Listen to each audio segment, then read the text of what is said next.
मैं कुशल हूँ आईसर भोपाल से और आज का जो मॉड्यूल है सिग्नल प्रोसेसिंग का मॉड्यूल 3.3, इसमें हम फूरियर ट्रांसफॉर्म के कुछ एग्जांपल्स देखेंगे कि उनके लिए हमारे पास अगर एक टाइम डोमेन सिग्नल अगर दिया हुआ है तो उसका हम फूरियर ट्रांसफॉर्म यानी कि फ्रीक्वेंसी डोमेन का जो फंक्शन है वो हम कैसे कैलकुलेट करें।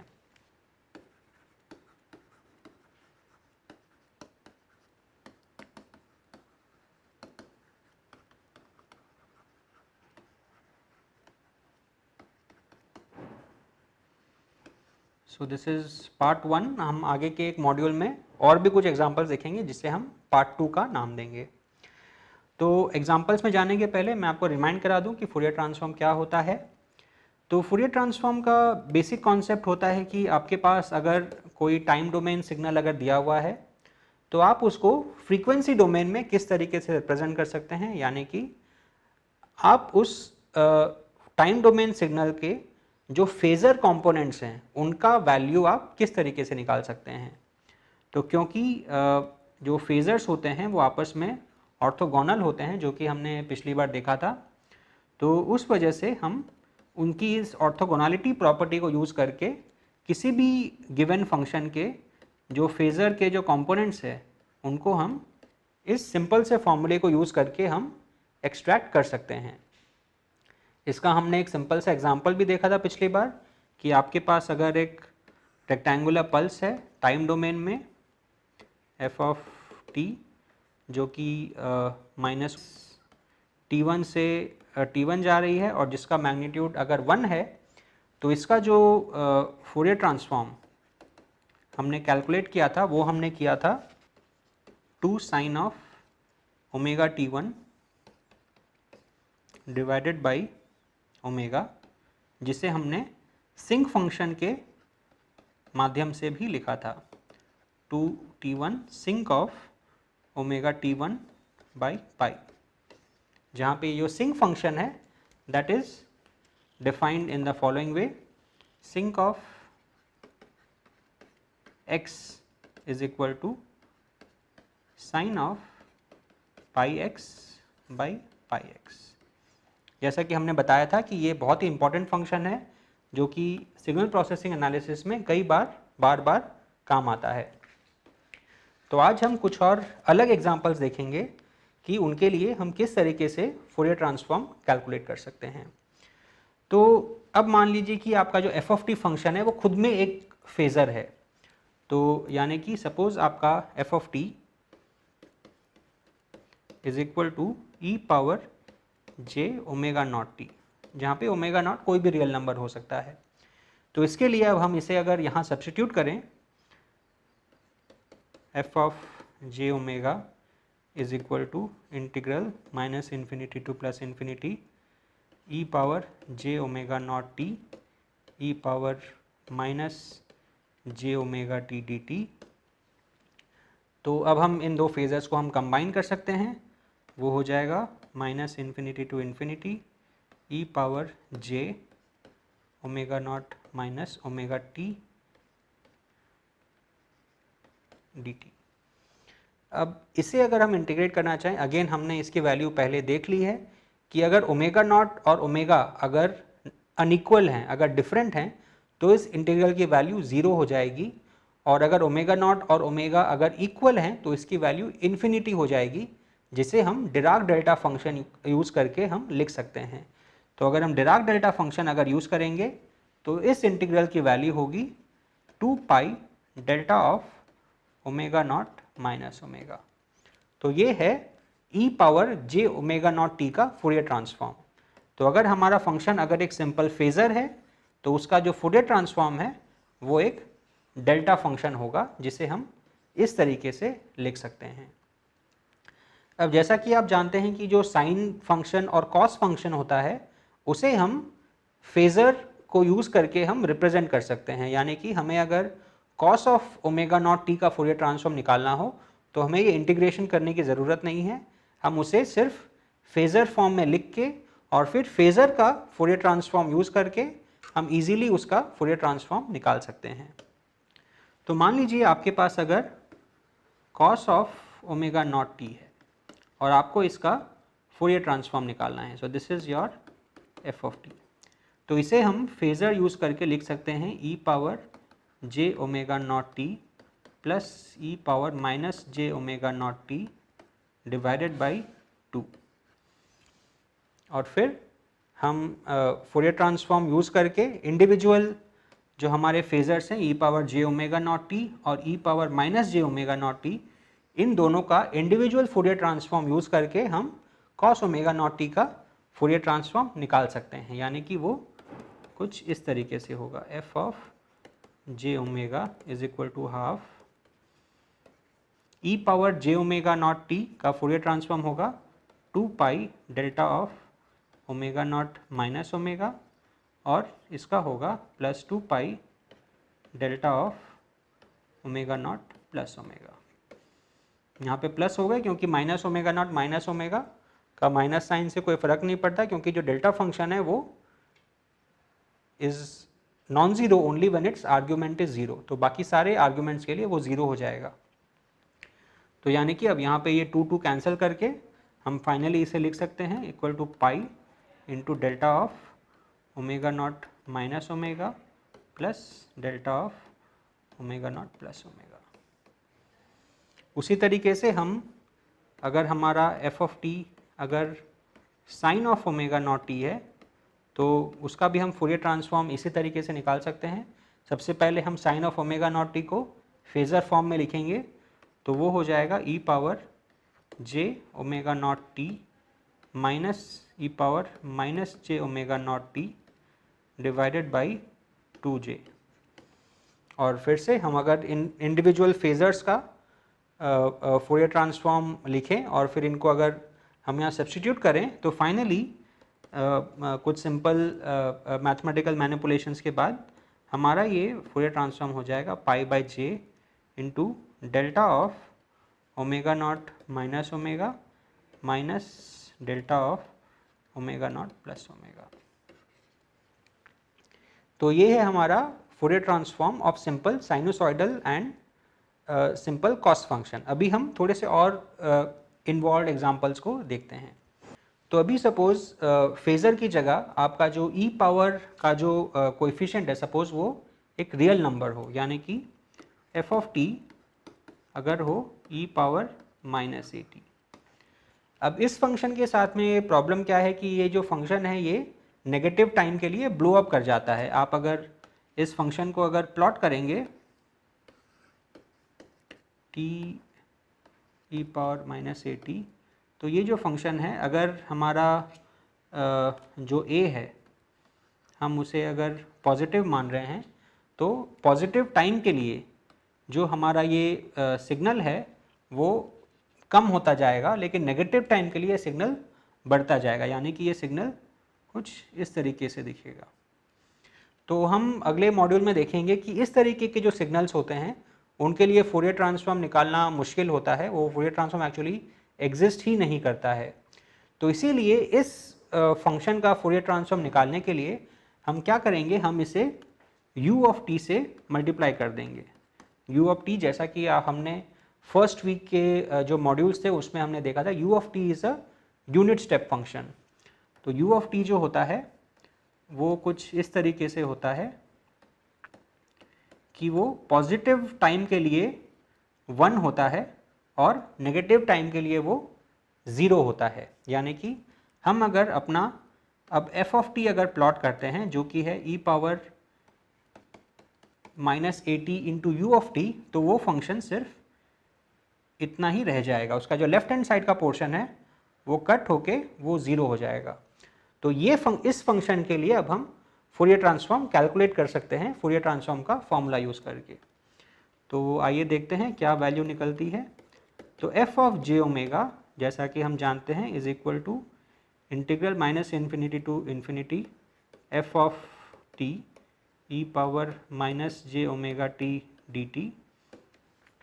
तो यहाँ पे अब हम अगर f ऑफ t सब्स्टिट्यूट करते हैं तो क्योंकि हमारा जो यूनिट स्टेप फंक्शन है u ऑफ t वो नेगेटिव टाइम के लिए 0 है, तो हमारा जो इंटीग्रल है वो सिर्फ 0 टू इन्फिनिटी तक ही रह जाएगा। तो हम इसे लिख सकते हैं, पहले हम पूरा एक बार लिखते हैं minus infinity to plus infinity E power minus A T U of t E power minus J omega T D T.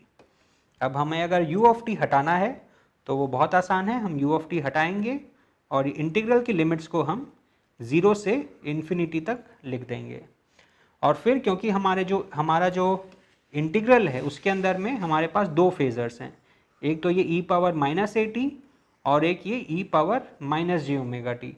तो इन दोनों को कंबाइन करके हम लिख सकते हैं e power minus a plus j omega T D t. अब इसे हम इंटीग्रेट कर सकते हैं सिंपल इंटीग्रल फॉर्मूला यूज़ करके, तो वो बन जाएगा e power minus a plus j omega t divided by minus a plus j omega, limits are from 0 to infinity. अब यहाँ पे हम अगर लिमिट्स अप्लाई करते हैं तो जब हमारा टाइम इन्फिनिटी जब है, तो टाइम अगर इन्फिनिटी है और अगर a अगर पॉजिटिव है तो ये जो नंबर है ये पॉजिटिव इन्फिनिटी हो जाएगा, तो नेगेटिव साइन के साथ ये माइनस इन्फिनिटी हो जाएगा और e की value at minus infinity e to the power minus infinity is 0। तो at infinity this function becomes 0। और अगर t अगर 0 है तो t अगर हम 0 पुट करें तो इस एक्सपोनेंट का जो पावर है वो 0 हो जाएगा, और जब एक्सपोनेंट का पावर जब 0 होता है तो उसकी वैल्यू हो जाती है 1। यानी कि हम अगर ये लिमिट्स पुट करेंगे तो हमारे पास फाइनल वैल्यू आएगी 1 प्लस ए प्लस जे ओमेगा। ये है इसका फाइनल फूरियर ट्रांसफॉर्म। लेकिन यहाँ पे एक बहुत इंपॉर्टेंट पॉइंट है कि ये आंसर तभी वैलिड है जबकि हमारा a पॉजिटिव है। अगर a अगर नेगेटिव है तो फिर फूरियर ट्रांसफॉर्म हम डिफाइन नहीं कर सकते हैं इस केस के लिए। सो this is only when a is positive. तो अगर a पॉजिटिव है तो हमारा जो एक्सपोनेंशियल है जिसको हमने यूनिट स्टेप के साथ में मल्टीप्लाई किया है उसका फूरियर ट्रांसफॉर्म है 1 by A plus j omega. ये भी एक बहुत इंपॉर्टेंट फूरियर ट्रांसफॉर्म है जो हम आगे के कई कॉन्सेप्ट्स को समझने के लिए यूज़ करेंगे। अब अगला एग्जांपल देते हैं। अब सपोज हमने एक वन साइडेड एक्सपोनेंशियल फंक्शन लिया था, क्योंकि नेगेटिव एक्सिस में वो फंक्शन इन्फिनिटी पे चला जा रहा था। लेकिन हम एक अलग तरह का एक्सपोनेंशियल फंक्शन ले सकते हैं जो कि नेगेटिव टाइम और पॉजिटिव टाइम दोनों के लिए ही नॉन ज़ीरो है, लेकिन वो इन्फिनिटी पे नहीं जाता है। तो हम कुछ इस तरह का फंक्शन ले सकते हैं।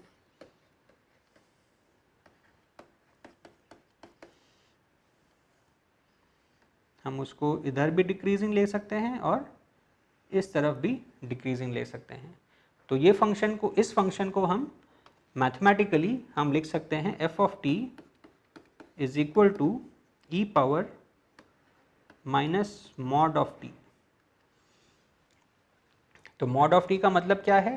Mod of t is equal to t, so this is equal to E power minus t for t greater than equal to 0 and e power t for t less than equal to 0। तो इससे क्या हो रहा है कि वो positive time और negative time दोनों के लिए ही वो इन्फिनिटी पे डीके करके 0 हो जा रहा है, जिससे फूरियर ट्रांसफॉर्म कैलकुलेट करने में कोई दिक्कत नहीं आएगी।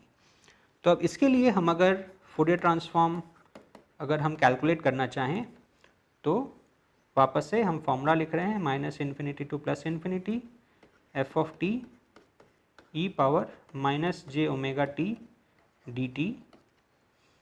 अब यहाँ पे हम अगर इस फंक्शन की वैल्यू अगर सब्स्टिट्यूट करें तो इस इंटीग्रल को हम दो पार्ट्स में ब्रेक कर सकते हैं। एक है माइनस इन्फिनिटी टू 0 तक और दूसरा होगा 0 से इन्फिनिटी तक। तो माइनस इन्फिनिटी से 0 तक ये जो फंक्शन है वो है e power t into e power minus जे ओमेगा टी डी टी, और फिर plus integral 0 to infinity E power minus t into e power minus J omega T D t. अब आप ये अगर इंटीग्रेशन करेंगे, जो कि करना बहुत आसान है, तो आप देखेंगे कि इस इंटीग्रल की वैल्यू होगी 1 बाई 1 माइनस जे ओमेगा और इसकी वैल्यू होगी 1 बाई 1 प्लस जे ओमेगा। ये तो हमने पहले भी देखा था। तो इन दोनों को हम अगर सम करेंगे तो फाइनल हमारे पास आएगा 2 divided by 1 plus omega square which is the value of the which is the expression for the Fourier transform. तो यानी कि हमारे पास अगर एक सिंगल एक्सपोनेंशियल है जो कि पॉजिटिव टाइम के लिए डिफाइंड है, नेगेटिव टाइम में वो 0 है, तो उसका फूरियर ट्रांसफॉर्म होगा 1 by A plus j omega. और उसी की जगह पे हम अगर डबल साइडेड एक्सपोनेंशियल अगर लेते हैं जो कि नेगेटिव टाइम पॉजिटिव टाइम दोनों के लिए अगर वो डीके कर रहा है तो उसका Fourier transform will be 2 by 1 plus omega square. अब एक आखिरी एग्जाम्पल देखते हैं जो कि अगेन बहुत ही सिंपल है। तो ये सिंपल एग्जाम्पल है, सपोज हमारा एफ ऑफ टी अगर एक डेल्टा फंक्शन है।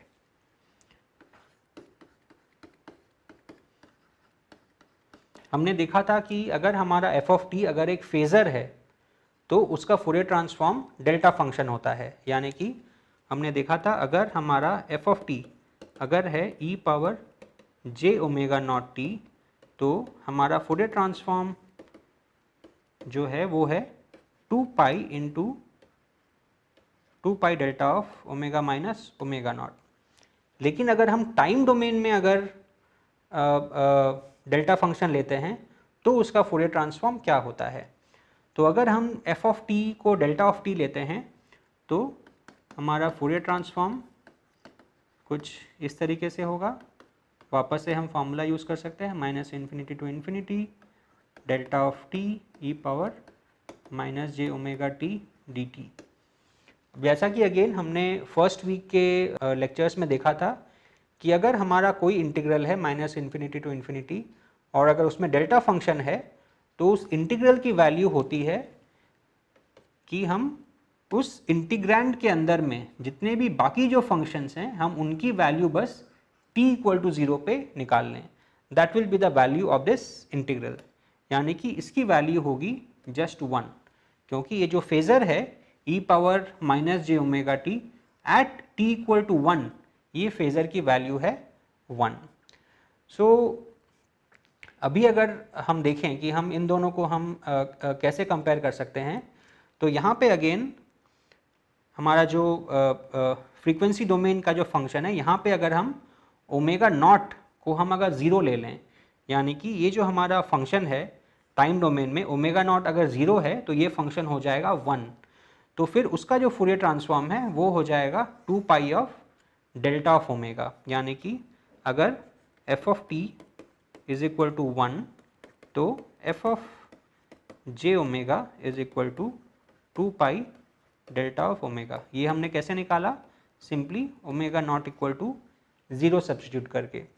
तो यहाँ पे आप एक बहुत इंटरेस्टिंग आप रिलेशनशिप देख सकते हैं फूरियर ट्रांसफॉर्म और उसके टाइम डोमेन सिग्नल के बीच में कि अगर टाइम डोमेन सिग्नल अगर डेल्टा है तो Fourier transform is a constant, अगर टाइम डोमेन फंक्शन अगर कांस्टेंट है तो the Fourier transform is a delta function. ये सिर्फ एक कोइंसिडेंस नहीं है लेकिन ये जनरल कई सारे फंक्शंस में या मैं कहूँगा सभी फंक्शंस में ये आता है कि जो टाइम डोमेन सिग्नल और फ्रीक्वेंसी डोमेन सिग्नल में ये एक डुअलिटी प्रॉपर्टी के नाम से जाना जाता है।